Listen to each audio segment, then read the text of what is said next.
Muy buen día, mi nombre es Israel Suárez. Bienvenido a su canal Apologética Nazarita. En un video pasado hablamos acerca de que si el pueblo judío del siglo I que no aceptó a Yeshua era parte del pueblo de Dios. En ese video explicamos cuál era la condición para poder ser parte de Israel y quedar dentro del pueblo de Dios. Te invito a que veas el video pasado para que puedas ver puesto que vamos a hablar la segunda parte de este tema, en donde el día de hoy hablaremos acerca de los judíos, pero del actual Estado de Israel. Entonces, ¿qué sucede con el actual Estado de Israel? ¿No fue el Eterno quien hizo volver de la cautividad a los judíos de vuelta a su tierra? En realidad, no. Principalmente porque dicha cautividad terminará cuando vuelva el Mesías. Y la verdad es que no ha vuelto Yeshua. Entonces, ¿dejar la cautividad no es volver a la tierra de Israel? No, tampoco, porque aún el reino no ha sido restaurado. Y esto es muy claro. El actual Estado de Israel no es un reino, es una democracia parlamentaria. El primer ministro de hoy en día, Benjamín Netanyahu, no es un rey, es primer ministro y es escogido por voto parlamentario, algo que no sucede en un reino. Además, de ser el caso que el reino estuviera restaurado, Benjamín Netanyahu no sería el rey, sino que debería ser el rey Yeshua, una total usurpación. Pero entonces, ¿el Eterno no fue quien impulsó la creación del actual Estado de Israel? La respuesta es un no rotundo, pero pongámoslos por partes. Fue un intento desesperado desde los laicos de la Ascalá. Ascalá es un movimiento judío secular que busca la iluminación intelectual, sin posturas religiosas o espirituales. Incluso algunos de los fundadores del movimiento sionista, como Teodoro Herzl, David Ben Gurión, Moses Hess, eran ateos, a lo cual ya no se le puede denominar judíos, por no practicar una religión ni creer en una divinidad. De hecho, hay rabinos que estuvieron y están todavía en contra de la creación del Estado de Israel, como la organización de rabinos Neturei Karta.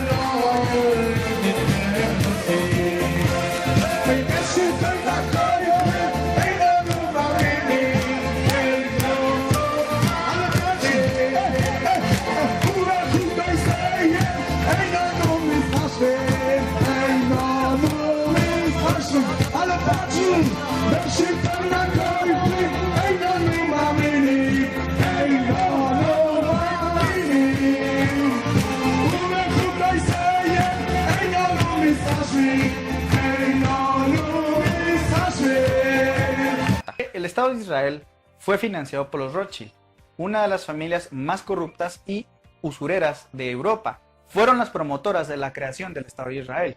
En una entrevista no muy vieja, Jacob Rothschild cuenta cómo su abuelo abogó junto con Chaim Weizmann con el primer ministro del Reino Unido, Arthur Balfour, para la creación del Estado de Israel, así como la financiación de colonias judías en Palestina de ese entonces a través de la inmigración. It's possibly the most famous letter in modern Jewish history, and it begins with 3 words: Dear Lord Rothschild. Why was it that this letter was sent by the Foreign Secretary to your great uncle Walter?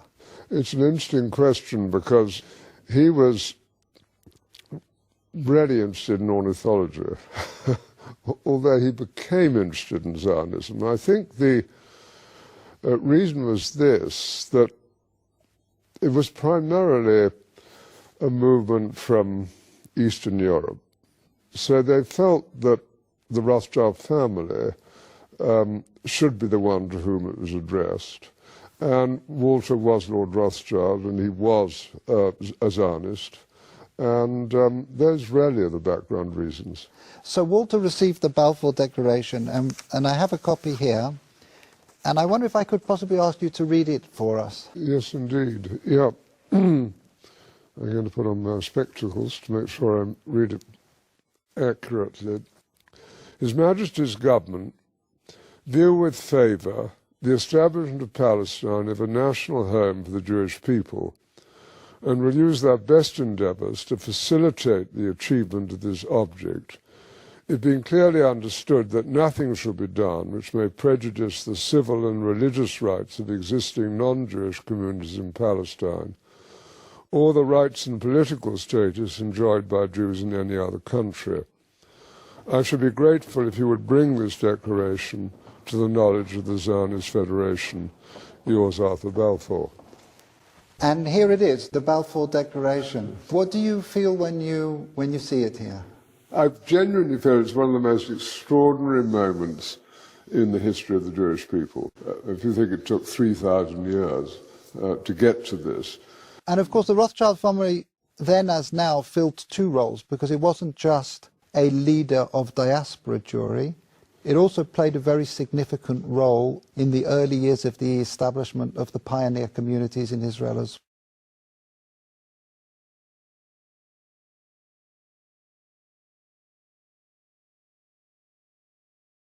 ¿Cómo puede ser llamado esto obra de Hashem? Más bien fue obra de los Rothschild. El Estado de Israel se estableció a través de la guerra. Yeshua nos dijo claramente que aquel que viva por la espada morirá. Así como decirnos que amemos a nuestros enemigos y oremos por los que nos persiguen. Y que los que nos golpean demos también la otra mejilla. No podemos considerar la creación del Estado de Israel por la vía armada como algo que el Eterno Bueno, también hay que entender que la creación del Estado de Israel es la profecía que dijo Yeshua, en la cual esta higuera reverdecería. Aunque ciertamente Yeshua nos advierte que la higuera volvería a surgir, eso tenemos que entenderlo como una señal a la que hay que estar atentos, no como una higuera a la que hay que seguir ni mucho menos apoyar. Recordemos que Yeshua dijo que nadie comería frutos de esta higuera jamás. Y al decirnos esto, es evidente que un liderazgo político como el que tiene el actual Estado de Israel no va a dar frutos dignos de verdadero arrepentimiento. Así como los líderes del Sanedrín de tiempos de Yeshua eran corruptos. Así el primer ministro Benjamin Netanyahu es investigado por delitos de corrupción. La corrupción siempre ha existido.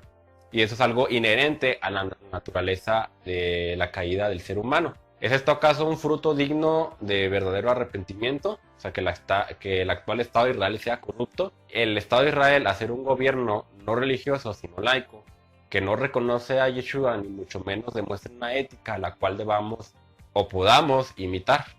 Yeshua nunca dijo que apoyáramos a la higuera, sino al contrario.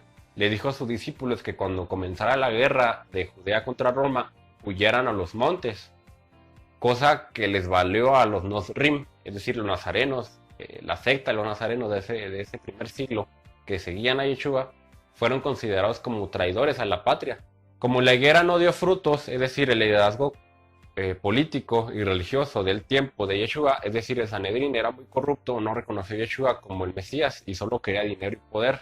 Yeshua tuvo que maldecir a ese liderazgo y poner a otro liderazgo que fue el de los discípulos. Y al hacer esto, predijo la destrucción del templo de Jerusalén, así como la ciudad de Jerusalén de ese entonces, la cual ya estaba muy corrupta, así como predecir que vendría una devastación sobre la nación de Israel. Asimismo, advirtió a sus discípulos que no intentaran siquiera unirse al grupo de celotes, es decir, la secta de los fariseos, que querían la instauración del reino por la vía armada, que se levantaron en el año 66, en el 115 y por última vez en el 132, que se sublevaron contra Roma, sino todo lo contrario. Les dijo específicamente que cuando comenzara la guerra de Judea contra Roma, huyeran hacia las montañas, cosa que sí ocurrió. De hecho, está registrado en la Mishnah, en el Tratado de Berajot, capítulo 29a, una maldición contra los minim, es decir, los herejes, así contra los nosrim, es decir, los nazarenos. Eso se registra porque en el año 132 el Rabí Akiva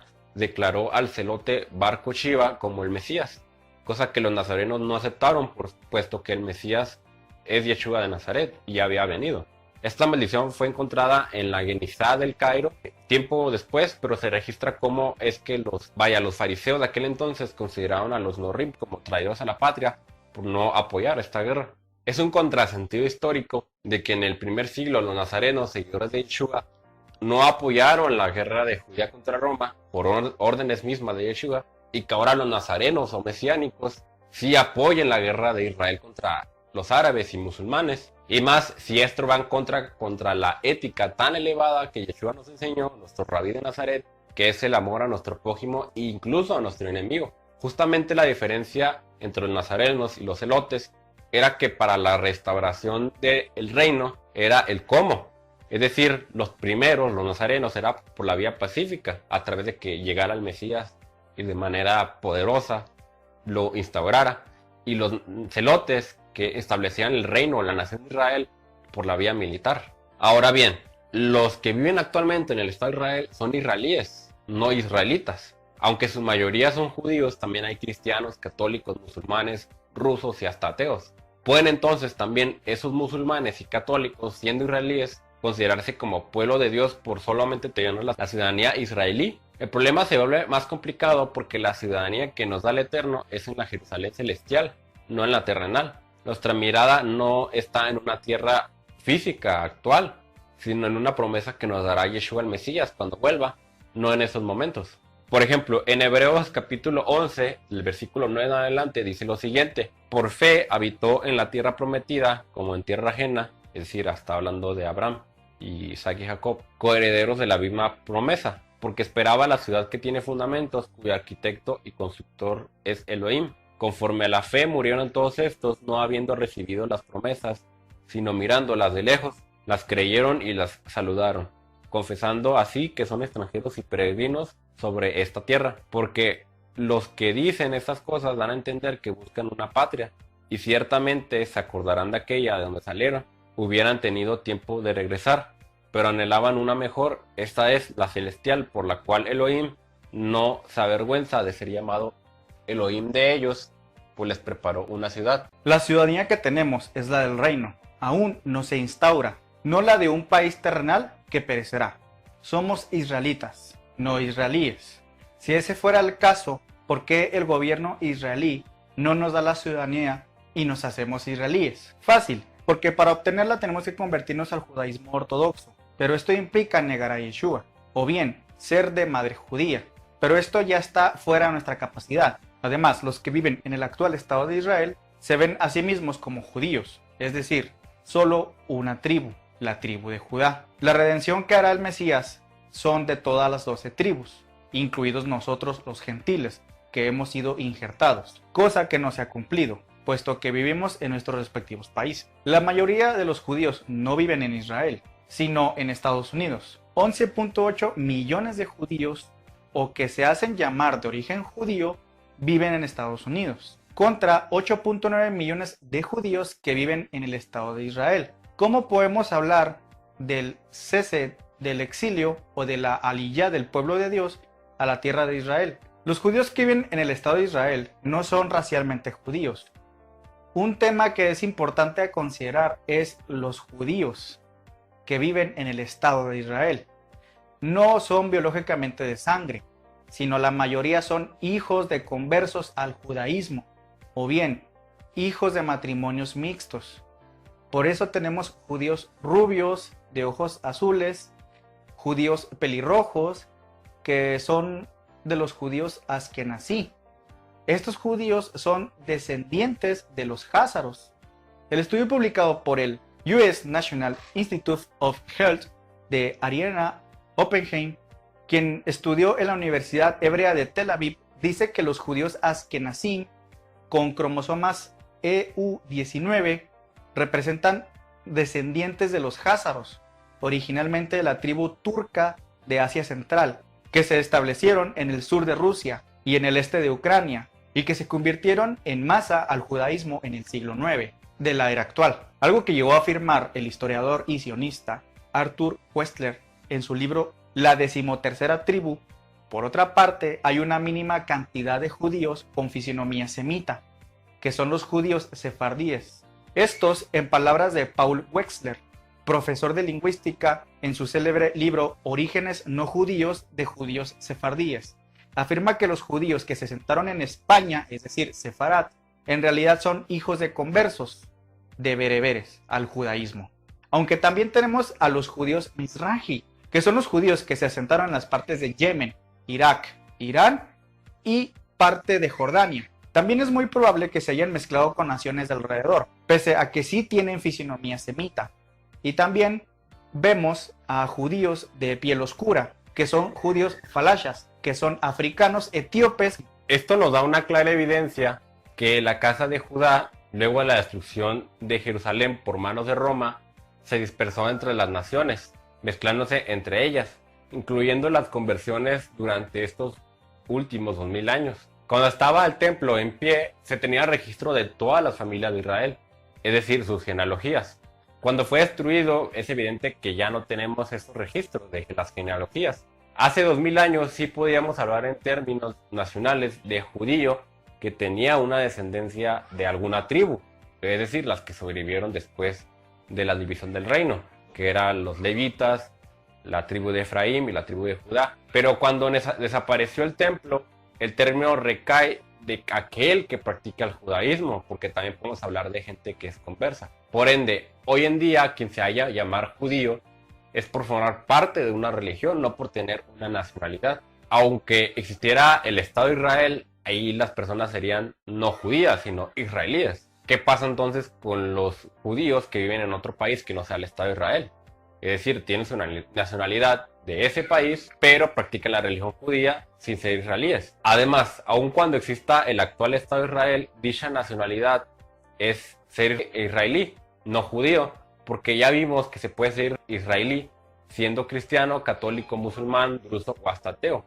Y es imposible rastrear quién es descendiente directo de Abraham. Y aun cuando fuese posible esto, no servía de nada, porque lo que busca el Eterno no es una raza, sino una personas o persona con un corazón contrito y humillado que quiera obedecer sus mandamientos y que quiera vivir una vida kadosh, una vida santa.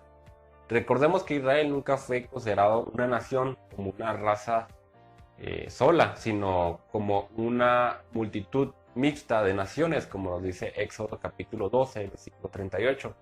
Y también se vio con ellos grande multitud de diversas clases de gentes, ovejas, vacas y muchísimo ganado. Yeshua también, hay que considerarlo esto muy importante, porque profetizó que Jerusalén sería pisoteada por los gentiles hasta que se cumplan los tiempos de los gentiles. Esto lo podemos ver en Lucas capítulo 21, versículo 24. Y es evidente que el tiempo de los gentiles no ha terminado, porque aún hoy en día los gentiles tienen la oportunidad de salvación.